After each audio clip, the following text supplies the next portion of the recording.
Guinée perd un grand comédien, celui qui avait le savoir et le pouvoir de faire rire.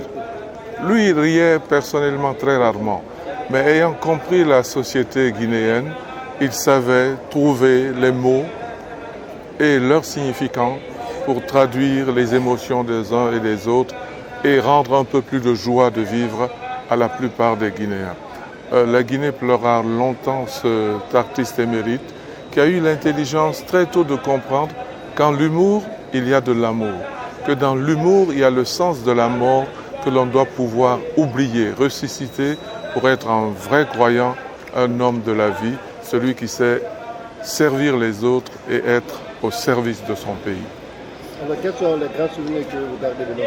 Ah, beaucoup. Par exemple, j'étais tellement admiratif de son talent que quand j'étais jeune directeur de la télévision nationale, j'avais créé dans une émission que j'animais, Télévasion, une rubrique pour Italo Zambo et lui.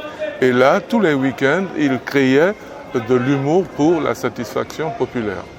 Il n'y a pas que ça, il y a nos aventures communes.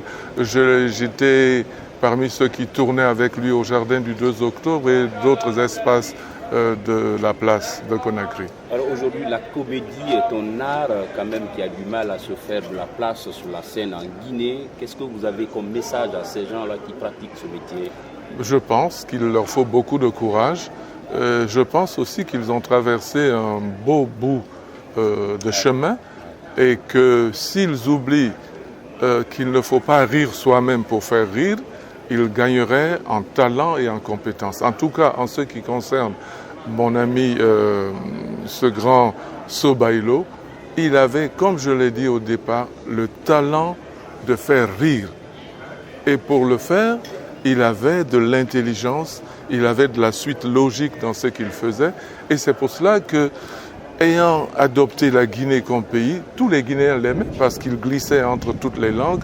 Il avait un talent fou pour traduire l'humour en soso, en poulard, en malinké et même en kelé. Donc, immortel.